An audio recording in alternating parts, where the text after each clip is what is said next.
마음을 병들게 하고 영혼을 갉아먹는 어둠의 그림자는 우리 마음속에 드리워져서 믿음의 빛을 가리고 하나님과의 관계를 멀어지게 하는 부정적인 감정과 생각들을 의미합니다. 이러한 어두움은 우리의 영적인 성장을 방해하고 하나님께서 주시는 평안과 기쁨을 누리지 못하게 합니다. 현대사회에서 많은 사람들은 마음의 병을 개인적인 심리 문제나 사회적인 스트레스의 결과로 여깁니다. 실존주의 철학자 장폴 샤르트르는 인간을 자유롭도록 선고받은 존재라고 규정하면서 끊임없는 선택과 책임감 속에서 불안과 고뇌를 느낄 수밖에 없다고 봤습니다. 이에 반면에서 기독교 신학에서는 마음의 병의 근본적인 원인을 죄와 하나님과의 단절에서 찾습니다. 죄는 인간의 내면을 어둡게 하고 하나님과의 건강한 관계를 깨트려서 불안이라든가 두려움, 절망과 같은 부정적인 감정을 증폭시킨다고 가르치고 있습니다.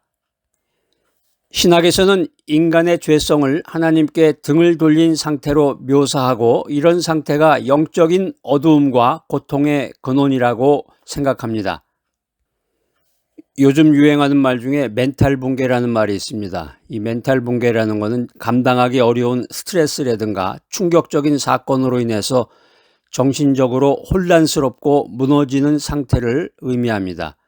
공든 탑이 한순간에 무너지듯이 우리의 마음도 예기치 않은 어려움 앞에서 속수무책으로 무너질 수가 있습니다.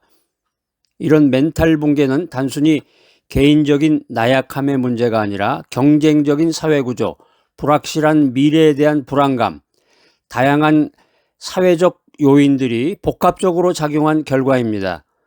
크리스찬들은 이런 멘탈 붕괴의 순간에 세상적인 방식이 아니라 하나님께 피하고 하나님의 말씀을 의지하고 영적인 회복을 경험해 나가야 합니다. 시편 55편 22절은 내 짐을 여호와께 맡기라 그가 너를 붙드시리니 의인의 요동함을 영원히 허락하지 아니하시리로다 이렇게 말씀하고 있습니다. 우리의 멘탈을 진정으로 붙들어 주실 분은 오직 하나님 한 분뿐이심을 믿으시기 바랍니다. 마음의 건강은 삶의 질을 결정하는 중요한 요소입니다. 고대 그리스의 철학자 에피쿠로스는 마음의 평화는 인간 행복의 가장 중요한 조건이다라고 말했습니다. 불안과 고통으로 가득 찬 마음은 마치 병든 육체와 같아서 우리가 진정한 행복과 만족을 누리는 것을 방해합니다. 야고보서 4장 1절로 3절 말씀입니다. 너희 가운데 다툼이 어디로부터 나느냐? 너희 지체 중에서 싸우는 정욕으로부터 나는 것이 아니냐? 너희는 욕심을 내어도 얻지 못하고 살인하며 시기하여도 능히 취하지 못하나니 너희가 다투고 싸우는도다. 너희가 얻지 못하면 구하지 아니하기 때문이요 구하여도 받지 못하면 즐거이 쓰려고 잘못 구하기 때문이라. 세상 사람들은 마음의 병의 원인이 외부적인 환경에 있다고 생각합니다. 또 다른 사람에게서 마음의 병의 원인을 찾으려고 합니다. 그렇지만 오늘 성경에 보니까 야고보 사도는 분명하게 우리 마음 안에 정욕에서 싸움과 다툼이 비롯된다고 지적하고 있습니다. 성경에서 말하는 이 정욕이라는 말은 단순히 성적인 욕망뿐만이 아니라 이기적인 욕망이라든가 탐욕, 시기심 등으로 인간의 내면에 있는 모든 그릇된 욕구를 포괄하는 말입니다. 잘못 구하기 때문이다. 이 말씀은 여기서 잘못이라고 하는 게 나쁘다 이런 뜻이 아니라 자신의 이기적인 만족을 위해서 다시 말하면 하나님의 뜻과는 상관없이 구하는 것을 의미합니다. 야고보서는 초대교회 성도들이 직면했던 내적인 갈등과 외적인 어려움들을 배경으로 쓰여졌습니다. 초대교회 당시의 성도들은 물질적인 궁핍이라든가 사회적인 박해뿐만이 아니라 공동체 내부의 불화와 이기적인 욕망 등으로 인해서 고통받고 있었습니다. 야고보 사도는 이런 상황 속에서 성도들에게 진정한 믿음은 행함으로 나타내야 하며 마음속에 죄된 욕망을 다스리고 서로 사랑하며 섬기는 삶을 살아야 한다고 강조했습니다. 마치 한 가족 안에서 서로 시기하고 다투면 그 가정이 깨어지듯이 교회 공동체 안에서도 이기적인 욕망과 불화는 공동체를 병들게 하고 하나님의 사랑을 가리는 결과를 초래했습니다. 어떤 젊은이가 성공에 대한 강한 욕망에 사로잡혀 있었습니다. 이 젊은이는 밤낮으로 일에 매달렸고 경쟁자들을 시기하며 그들의 실패를 은근히 바랐습니다. 그의 마음은 점점 더 어두워지고 주변 사람들과의 관계도 소원해졌습니다. 그러던 어느 날 젊은이는 심한 스트레스로 병원에 입원하게 되었습니다. 병상에 누워서 그는 자신의 삶을 되돌아보았고 성공이라는 헛된 욕망에 갇혀서 진정한 행복과 평안을 잃어버렸다는 것을 깨닫게 되었습니다. 젊은이는 그 후에 자신의 욕망을 내려놓고 하나님께 기도하며 주변 사람들을 사랑하고 섬기는 삶을 살기로 결심했습니다. 그의 마음에는 비로소 진정한 평화와 기쁨이 찾아왔습니다. 오늘 하나님의 말씀이 우리들에게 주는 세 가지 핵심 메시지 내용이 있습니다. 첫 번째 메시지는 죄의 근원은 내면에 있다라는 것입니다. 외부 환경이나 다른 사람에게 책임을 돌리기 전에 우리 마음속에 이기적인 욕망과 죄성을 먼저 직시하고 그것을 다스려야 되겠습니다. 두 번째 메시지는 욕망은 만족을 주지 못한다. 탐욕과 시기심은 끊임없는 갈등과 불행을 초래할 뿐이고 진정한 만족과 행복을 가져다 주지 못합니다. 세 번째 메시지는 하나님의 뜻을 구하는 기도가 중요하다. 자신의 욕심을 채우기 위한 기도가 아니라 하나님의 뜻을 깨닫고 하나님의 영광을 드러내는 기도를 드려야 합니다. 미국의 저명한 목사님이신 리고렌 목사님은 그의 설교 The Battle Within에서 야고보서 4장 1절로 3절 말씀을 중심으로 해서 인간 내면의 갈등과 싸움의 원인을 분석했습니다.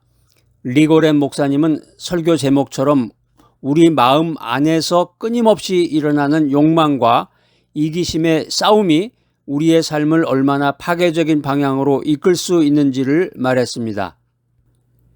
계속해서 리고렌 목사님은 우리가 진정한 평화를 얻기 위해서는 자신의 욕망을 십자가에 못 박고 하나님의 뜻에 순종하는 삶을 살아야 한다고 역설했습니다.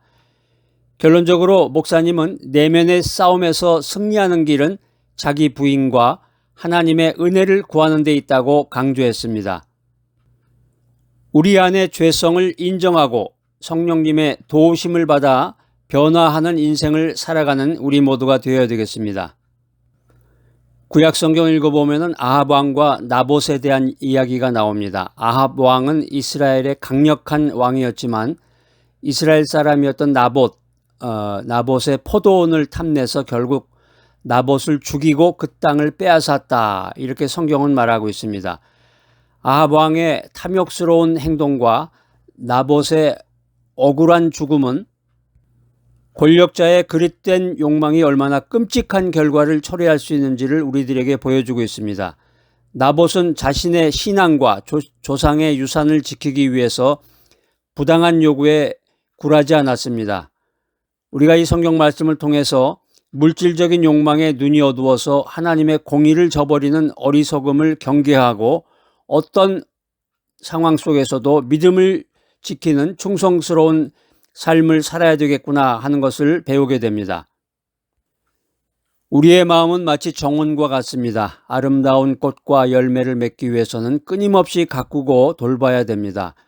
그런데 한순간이라도 방치하면 잡초가 무성해지고 병충해가 들끓듯이 우리의 마음도 부정적인 생각과 감정에 사로잡히면 병들게 됩니다. 시기와 질투와 분노와 탐욕과 같은 마음의 잡초는 우리의 영혼을 갉아먹고 하나님과의 관계를 멀어지게 합니다. 우리는 날마다 하나님의 말씀이라는 생명의 물을 주고 기도라는 햇빛을 쬐어주며 성령의 도우심이라는 능력의 손길로 우리의 마음을 정결하게 가꾸어 나가야 됩니다. 또한 사랑과 용서라는 아름다운 꽃을 심고 믿음과 소망이라는 풍성한 열매를 맺도록 노력해야 합니다. 우리의 마음밭을 부지런히 경작할 때 우리는 진정한 평안과 기쁨을 누리며 하나님께 영광을 돌리는 삶을 살아갈 수 있음을 믿으시기 바랍니다. 예레미야 17장 9절 말씀입니다. 만물보다 거짓되고 심히 부패한 것은 마음이라 누가 능히 이를 알리오마는. 구약의 선지자들은 이스라엘 백성의 죄악이 완악하고 부패한 마음에서 비롯되었다고 경고하면서 하나님께로 돌아와서 마음을 새롭게 할 것을 촉구했습니다. 성경은 예수 그리스도를 통해서 마음의 근본적인 변화가 가능하다고 가르치고 있습니다. 성령의 역사로 말미암아 우리의 굳은 마음이 부드러워지고 새로운 마음을 받아서 하나님을 사랑하고 이웃을 사랑하는 삶을 살 수 있게 되는 것입니다. 고린도후서 5장 17절 말씀입니다. 그런즉 누구든지 그리스도 안에 있으면 새로운 피조물이라 이전 것은 지나갔으니 보라 새 것이 되었도다. 마음의 병은 죄의 결과이지만 예수 그리스도의 보혈로 죄사함을 받고 성령으로 거듭남으로써 우리는 새로운 마음을 얻고 치유될 수 있는 것입니다. 교회사 속에서 많은 성인들과 영적인 지도자들은 마음의 평화를 얻고 영적인 건강을 유지하기 위해서 다양한 영성 훈련을 강조했습니다. 기도라든가 묵상, 금식, 봉사, 말씀 묵상 등은 우리의 마음을 정결하게 하고 하나님과의 친밀한 관계를 형성하는 데 도움을 줍니다. 또한 과거의 상처와 죄책감으로부터 벗어나서 내적인 치유를 경험하는 것 또한 중요한 영적 여정으로 생각해 왔습니다.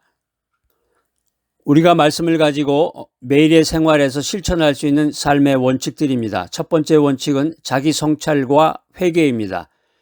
우리는 매일마다 자신의 마음 상태를 주의 깊게 살펴보고 죄와 부정적인 감정에 사로잡혀 있다면 즉시 하나님께 회개해야 됩니다.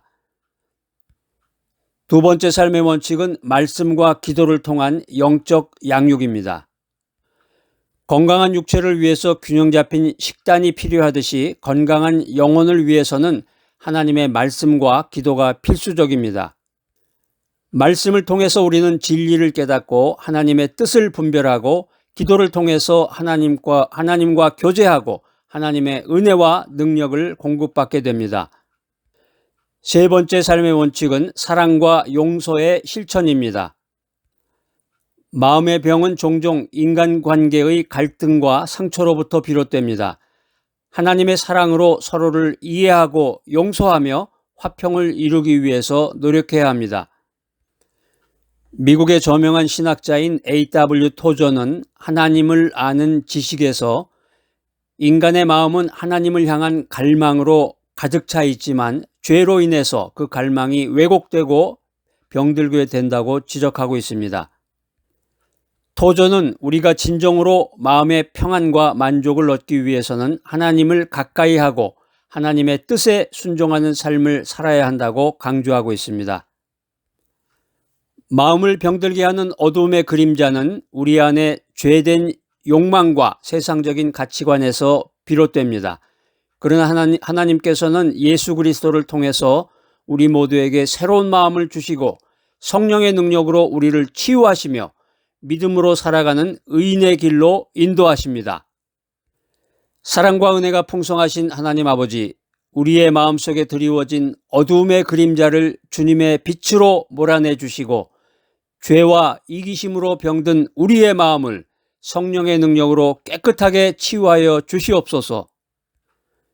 우리가 날마다 말씀을 묵상하고 기도하며 주님과 더욱 가까이 나아가 주님의 사랑과 평안으로 충만한 삶을 살아갈 수 있도록 인도하여 주시옵소서. 주님께 모든 것을 의지하며 예수 그리스도의 이름으로 기도드립니다. 아멘.